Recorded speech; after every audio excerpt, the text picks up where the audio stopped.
Vous regardez trop la télévision, bonsoir.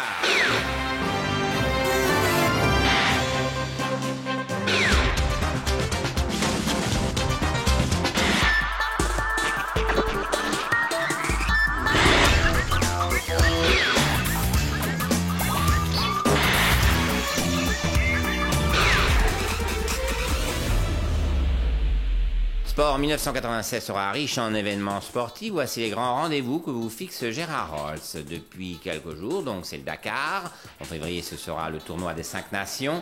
En juin, l'Euro 96 de football. Et en juillet, les Jeux Olympiques à Atlanta. Vive le sport! Voilà, sans transition de télévision avec un retour sur un des grands moments du dernier Dakar. Regardez. Quand, comme moi, on est sur l'événement, sur le coup, c'est pas toujours évident de rester net. Surtout sur le Dakar. Alors, j'utilise Gillette G3, 3 lames. Regardez, la première lame de Gillette G3 évite le poil. La deuxième lame le tire. Et la troisième lame le peint en noir. Avec Gillette G3, ma barbe n'a jamais été aussi visible. Là, on voit vraiment que je suis sur le coup, que je bosse, que je suis sur le Dakar. Gillette G3, pour être impeccablement mal rasé tout le temps. Et c'est très économique. Avec le même rasoir, je fais le Téléthon et le Dakar. Dis Nat, ça t'embête pas de me rajouter un peu de poussière, là?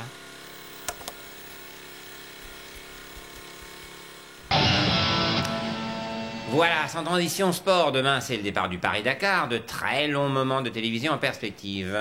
Alors Gérard, tout est prêt? Prêt? Bon, on espère. Tout le problème, c'est le timing. Le Dakar, c'est le timing. L'organisation, tout doit être prêt à l'heure H, le jour J. Vous le savez comme moi, Patrick. Certes, mais... Je suis ici avec vous, dans ce studio, et demain, je dois être prêt là-bas, à Dakar. Tout se joue dans le cadrage. Le vrai challenge du Dakar, c'est la technique. Il faut filmer le bon profil. Merci Gérard. Mais ça va bien se passer. Je fais confiance aux équipes techniques. Ce sont des gens ultra pros qui bossent avec nous sur le Téléthon. Il y a Eric, Jean-Louis, Bernard, Laurent, Bruno. On va pas les citer tous. Mais il y a aussi Jean-François, Lorraine, Yves, Pierrot, Jackie, André, Lévi. Merci Gérard. Et puis aussi, faites du sport, c'est important, mais faites très attention, c'est très important aussi. Soyez prudents avant tout, soyez prudents. Et je voudrais dire aux automobilistes, regardez dans votre viseur, il y a des motards qui Gérard. doublent. Attention, soyez sympa, faites attention. Pour la galette des rois, pareil, attention, faites gaffe, soyez sympa, tiède, mais jamais chaude. Micro-ondes, 25 secondes, pas plus. Soyez sympa, pensez à la frangipane. Et si vous faites amour après, soyez sympa. Pour le coït anal, soyez prudent. Stop Gérard, merci. Ouf, ça va être aussi dur que les autres années, le Dakar. Ça va Gérard, ça s'arrange avec les concurrents du Dakar? C'est génial, ils sont super sympas. Malgré la fatigue des étapes, ils trouvent encore l'énergie farouche de faire des blagues. C'est génial. Ouais, c'est fabuleux cette course, c'était exact. Oh, fais chier! Quelqu'un peut l'éteindre, je voudrais dormir! Bonne nuit Gérard. Bonne nuit à tous et vive le sport! Ta gueule! On retrouve notre ami Gérard Rolls sur la route du Dakar. Alors Gérard, comment ça s'est passé aujourd'hui? Oui, alors aujourd'hui, Patrick, j'ai vraiment vécu l'étape au rythme des motards. Ils m'ont emmené avec eux au cœur de la course et je peux vous assurer que le Dakar, c'est épuisant. Oula, vous êtes sûr de ne pas les avoir dérangés au moins? Non, Patrick, pas du tout. Ce sont eux qui m'ont invité à les suivre. C'est super, mais c'est crevant. Là, j'irai bien dormir, les gars. Non, Gérard, on refait un petit tour de bivouac, ça va nous détendre. Non, bah, pas vite alors, hein. Vive le sport! À demain Gérard et bonne nuit. Voilà, sans transition sport, on retrouve notre ami Gérard Rolls sur la route du Dakar. Gérard, ça va? Oui, Patrick, le Dakar, c'est bientôt fini et c'est dommage. On le regrette tous parce que je crois qu'au fil des jours, la compréhension s'est installée entre les concurrents et moi. Ils ont compris que finalement, entre eux et moi, c'est un échange, chacun apporte à l'autre et finalement, c'est... Extinction des feux, bonne nuit! Oui, bonne nuit les gars, bonne nuit à tous, aux coureurs mais aussi à tous les mécanos. Bonne nuit aussi, surtout à... Ta gueule! Sacré Gérard, il sait se faire aimer de partout. Hein. Voilà, sans transition, sport idiot avec un petit point sur le Dakar. Rallye Dakar-Le Caire avec Total. Total, partenaire officiel de tout ce qui tâche colle et pue, partout dans le monde. Alors Gérard, Samedi, il y a eu un accident sur le Dakar. Une fillette a été renversée par un motard. Oui, Patrick, c'est exact, c'est terrible. Le Dakar est et doit rester une épreuve magnifique. Oui, mais là, avec le nouveau tracé, les voitures traversent des villages, c'est dangereux. C'est vrai, les Africains sont de vrais dangers. Ils se mettent au milieu de la route pour regarder les voitures. Alors, les locaux, encore une fois, soyez prudents, soyez prudents. Les voitures, les motos, c'est joli, ça brille, c'est plein de couleurs, ça vous attire, c'est normal. Mais il faut respecter les bolides, il faut respecter cette magnifique épreuve. Alors, amis locaux, quand vous vous faites renverser, c'est un véritable drame humain. Un drame irrattrapable. Je vous affirme qu'un motard qui renverse quelqu'un peut perdre jusqu'à 3 minutes au général sur une épreuve comme le Dakar. C'est irrattrapable. Gérard, vous êtes fou. Ah, j'avoue, je suis fou du Dakar, c'est une si belle épreuve. Oui, bah, vous êtes une grosse épreuve aussi, Gérard. Rallye Dakar Le Caire avec Total. Total, partenaire officiel de tout ce qui tâche colle et pue partout dans le monde. Oui, Patrick, c'est merveilleux, le Dakar est reparti, et bien reparti. Des accidents, des blessés, c'est la course, c'est le sport. Des hélicos qui transportent des pilotes qui hurlent « J'ai mal, au secours, ramenez-moi chez moi ». C'est beau, c'est plein d'émotions, c'est grand, c'est le sport. Gérard, ça va pas bien, vous êtes fou. Oui, je suis fou du Dakar. Oui, mais les accidents... Écoutez, Patrick, moi je dis vive les accidents de sportifs, pendant qu'on parle des accidents sérieux, au moins on ne parle pas des enfants qu'on écrase. Épuisant, usant, Gérard Rolls, c'est vraiment tout le Dakar. Voilà, sans transition télévision, Gérard Rolls présente le 13h de France 2 depuis 2 semaines, l'occasion de revenir sur un style qu'il a su imposer.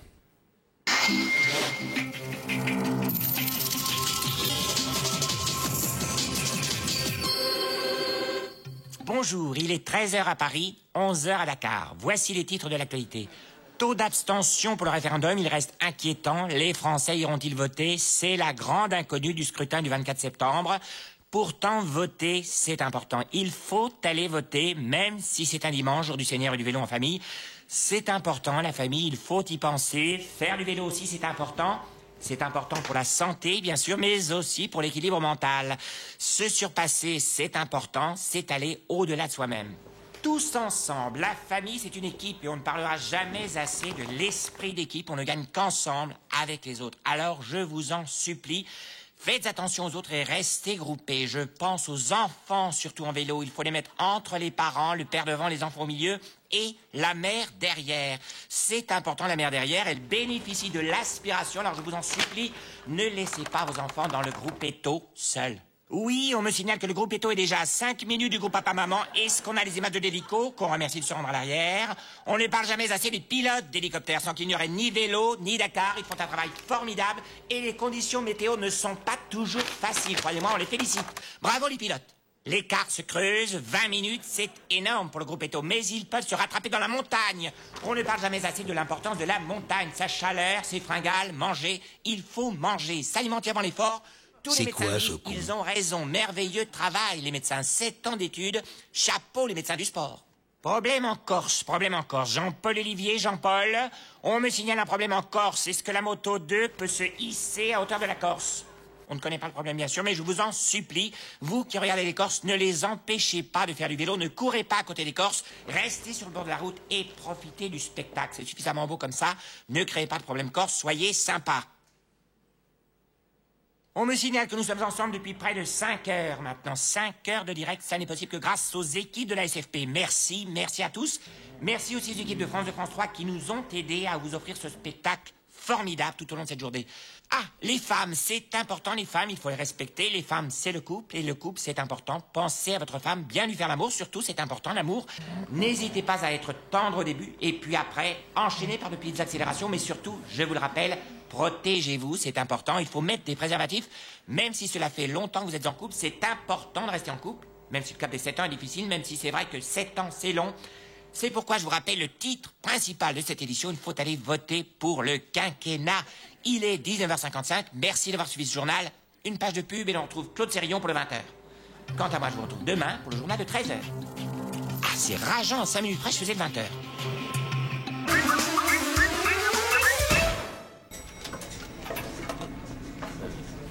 Tu sais c'est qui, lui?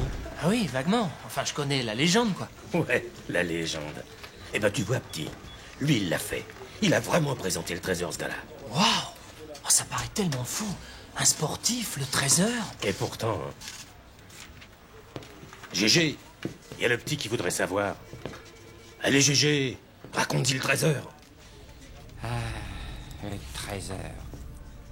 Ah, c'est pas le sport, les gars. Je le souhaite à personne ici. Mais c'était comment? Dur, petit, dur. J'ai eu des 13 heures, tiens-toi bien, qu'avec de la politique et des faits divers. Que de la politique? Rien sur le sport, nada, que dalle. Oh, c'est l'horreur! Oh bah je peux pas écouter ça, moi ça il avait du sang, ça me rend malade. Et comment vous avez fait pour vous en sortir? Pas le choix, petit. Faut pas réfléchir, faut y aller. La tête dans le guidon, un braquet de 54-12 et roule. Puis attention, à la moindre erreur, tu payes cash. Mais j'avais ça. Vraiment, une carte de presse? Et 30 ans que je fais le cyclisme, j'en avais jamais vu, moi. Même Robert Chapat, il en a jamais eu. Eh ouais. Mais le pire, petit, tu sais c'est quoi? Non. Pendant le Paris-Dakar, ils m'ont obligé à me raser pour présenter les infos. Non. Il a dû en chier. Ah, moi, j'aurais craqué, hein. Tu nous fais chier avec ces histoires, l'intello, là. Non, mais vous voyez pas qu'il revient loin, taisez-vous, merde. Oh là, si ça plaît pas, j'arrête, hein. Non, non, non. Laisse, il est gris, il fait plus que la GRS. Alors, c'était quoi le plus difficile? Je peux avoir un verre d'eau? Le plus dur, le CAC 40. Le quoi? CAC 40, c'est un code à nous qu'on avait pour les cours de la bourse. Oh, je sais pas ce que j'aurais fait à sa place, moi. Faut pas flancher, c'est tout. Tu lis les chiffres sur le prompteur, tu serres les dents et t'attends que ça passe. Un prompteur? Waouh! Ouais, Et vous lisiez tout? ouais. Oh, God, attention. Charles Détry, non? Je me présente, Gérard Holtz. Je reviens du 13h. Ah, c'est toi le fameux? Ouais. Bah alors va me chercher un café, et je le veux avant 13h. Voilà, sans transition, Paris-Dakar, qui ne part pas de Paris et qui ne va pas à Dakar. Le rallye raid, qui n'intéresse plus personne, a vécu hier un événement. Notre regrettable confrère Gérard Holtz s'est fait écraser par une moto, il a la jambe brisée, mais a tenu à continuer son travail. Oui, Patrick, c'est vrai. En même temps, j'ai plus que celui-là et le Téléthon. Hein. Oh là Gérard, ça va? Ouais, c'est... Non, ça va, c'est juste un 4x4, là. Je continue, ça va aller. Oh là Non, Gérard Gérard, répondez-nous Gérard?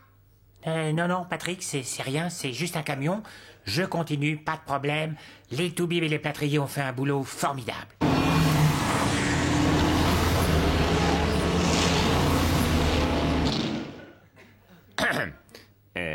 Gérard? Gérard? C'est rien, c'est la caravane du Dakar. Ils font un boulot formidable. Oh là. Ah, je sais, c'est pas bien de se moquer de quelqu'un qui a eu un accident, mais bon, pour une fois que c'est un blanc qui se fait renverser sur le Dakar. Hein. Voilà, c'est donc avec Gérard Holtz. Gérard, vous avez fait le Tour de France tout seul en suivant le tracé du Tour 1903. Oui? C'est, comment dire, la chose la plus intéressante qui soit, Gérard. Ça et le séquençage du génome humain, je veux dire.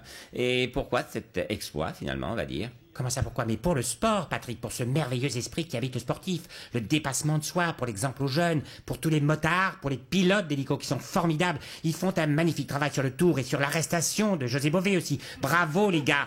Et salut aussi à Daniel Balavoine. Une petite pensée. Salut, Daniel. Oui, sûrement. Revenons à vous et à votre exploit à la limite du fantastique. Pourquoi alors? Parce que je m'emmerde comme un rat. Ah oui, là. Et la barbe de 3 jours, c'est pourquoi? Bah, j'ai fait le Tour 1903 dans les conditions de 1903. Pas de caméra, pas de télé, pas de douche. Ah oui, quand même. Pas de dopage non plus, du coup. Si, le dopage 1903, du pinard. Du vin rouge, du blanc dans les descentes, du rosé sur le plat, du vin, quoi. Et alors? Bah, j'ai vomi. Ah, formidable. J'en profite d'ailleurs pour rendre hommage à toutes les chèvres qui me regardaient passer et sur qui j'ai, pardonnez-moi les filles, vomi dans les moments difficiles. Pardon aussi aux champs de colza que j'ai maquillés au rosé. Pardon les champs de colza. Et pardon aussi au petit bosquet de fleurs du square Émile Louis à Béthune. Ah, vous avez rendu aussi là-bas? Non, là j'ai chié. Ah bah c'est le mélange ça, hein. Bon, un voyage en solitaire qui vous a aidé à vous retrouver vous-même un peu ou pas? C'est vrai que sans faire de grandes phrases, l'homme seul se retrouve souvent face à lui-même, Patrick. Vous avez bien fait de prévenir pour la grande phrase, oui. Ah, j'ai quand même plusieurs fois souhaité, je dois l'avouer, que les caméras de René Père Champagne m'accompagnent dans les petits villages de France, dans cette France profonde qui finalement est restée la même. Oui, enfin, depuis 1903, il y a eu 2 guerres mondiales, ça a dû bouger un peu, non? Aucune guerre ni aucun drame humain ne peuvent changer le vélo, Patrick. Oui. Pas d'autres regrets? Si, un seul, que la moto 1 n'ait pas pu être là. Pourquoi? pour monter dessus et finir ce tour à la con tranquille, parce que je me suis fait chier, vous avez pas idée. Ils étaient dingues en 1903, complètement dingues. Mais j'aurais adoré vivre en 1903. C'est vrai, nous aussi, Gérard. Ah, vous auriez aimé vivre en 1903? Non, on aurait aimé que vous viviez en 1903. Merci. Remarquez, à France Télévisions, vous n'êtes pas trop dépaysés. En 2003, il y a autant de sport qu'en 1903 sur l'antenne. Hein.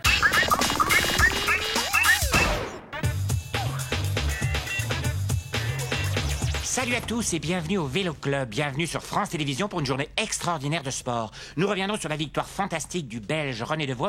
Salut René, bienvenue sur France Télévisions, bienvenue dans Vélo Club, bienvenue avec les techniciens qui font un travail extraordinaire, on ne le dit pas assez, mais sans eux, sans ce podium monté tous les jours par nos amis de la technique, on ne pourrait pas vivre ces moments fabuleux que nous vivons sur France Télévisions, et notamment ici dans le Vélo Club. Eh ben bonjour. C'est génial René, mon René j'ai envie de dire, parce que là René, c'est incroyable, un record, une victoire d'étape et un lion en plus à l'arrivée. Oui. Alors, le record, en premier, vous avez grimpé sur ce col de première catégorie 3600 mètres avec une moyenne de 77 km/h, soit un petit peu plus rapidement qu'un scooter de 50 cm3, il faut le souligner quand même, car la performance est belle et on aime les performances sur France Télévisions. Bah merci.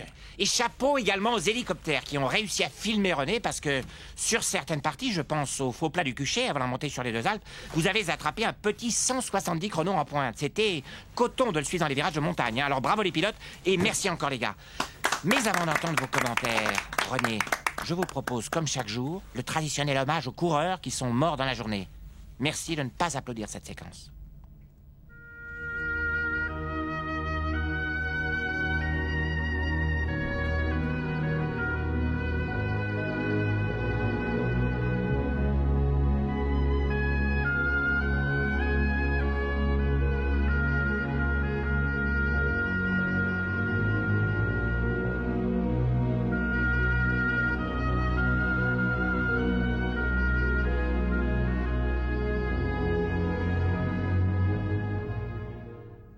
Voilà, ils sont morts, c'est ça aussi la beauté du sport. Alors venons-en maintenant à l'exploit de la journée. René, quelle course incroyable nous avez offert aujourd'hui sur France Télévisions, puisque je le rappelle pour nos amis téléspectateurs qui auraient raté le début, vous avez amorcé le sprint final dès la ligne de départ. Oh bah c'est vrai qu'aujourd'hui je me sentais bien sur le vélo, bien en jambes, bien dans ma tête.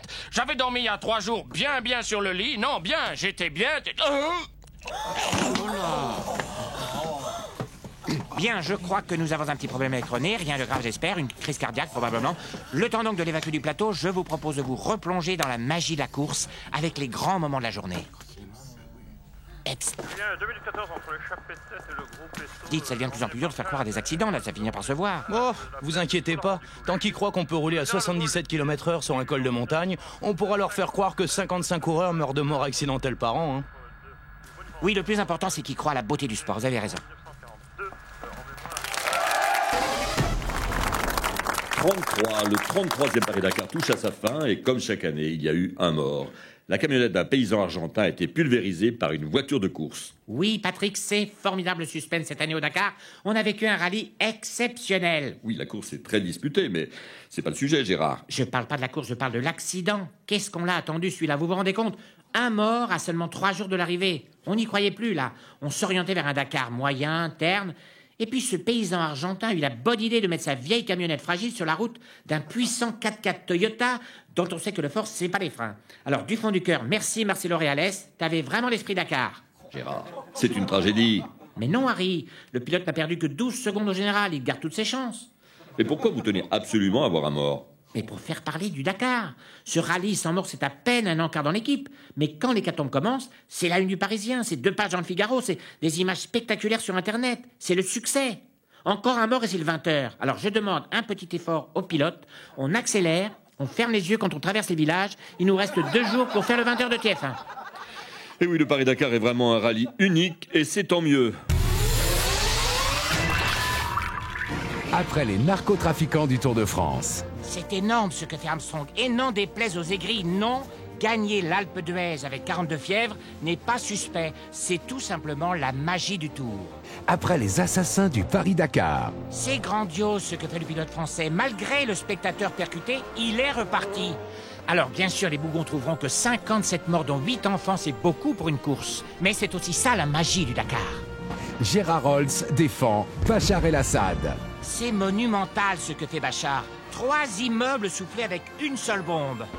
Alors bien sûr, les ronchons diront qu'assassiner son peuple n'est pas très fair-play, mais c'est ça la magie Bachar. Juré, j'ai même plus peur d'être arrêté. J'ai trouvé un type qui a défendu 25 Paris-Dakar et 30 Tours de France. Pour vos cas désespérés, plus fort que Jacques Vergès, plus efficace que les avocats d'O.J. Simpson et de DSK réunis, Gérard Holtz. Télévision, avec ce nouveau départ chez France Télévisions, celui du journaliste sportif Gérard Holtz. Gérard, vous partirez en fin d'année, c'est certain? Oui, Anne-Claire, c'est décidé, je pars. Je pars le cœur léger, des souvenirs plein la tête. On imagine, après toutes ces années et ces grandes épreuves sportives que vous avez couvertes. Oh là là, je me souviens encore de mon premier accident mortel sur le Dakar. Un petit Malien de 13 ans écrabouillé par une Citroën. Cocorico. Et puis, mon premier cas de dopage sur le Tour de France. Un luxembourgeois de 22 ans, bourré de stéroïdes et d'anabolisants. S'il était encore vivant, il viendrait vous en parler. Il a vécu jusqu'à 38 ans. Une belle perf. Et puis, pour finir, je garderai en mémoire les mots de mon premier myopathe au Téléthon. Qui était? Qu'est-ce qu'il fout là encore, François Feldman? Très bien. Merci, Gérard Holtz. Et puis, vive les morts sur France Télévisions. Attends, qu'est-ce que j'entends là, ma très petite beauté? Tu prends ta retraite? Oh, la rassera. Eh, tu sais quoi? On va te faire une place dans Touche pas à mon sport. T'as le profil idéal. Un peu has-been, un peu démago. Et au fait, t'as rien contre les perruques? Ah non. Bah, t'es engagé. Heureusement qu'il est là, Nouna, sinon, vous imaginez le nombre de chômeurs en plus? Voilà, maintenant, vous pouvez éteindre la télévision et reprendre une activité normale. Allez, ciao, bonsoir. Bonsoir à tous, bonsoir aux enfants qui nous regardent, bonsoir aux parents, bonsoir à tous les donateurs, le 36-37, n'oubliez pas, quel sport, bonsoir à Henri Pescarolo ainsi qu'au pilote de l'hélico numéro 1, ils font tous un boulot extraordinaire, c'est pas facile l'hélico, il y a du vent des fois, un vent de travers peut coucher un hélico, on ne le dit pas assez, et bonsoir à Daniel Balavoine qui nous regarde et qui, je le sais...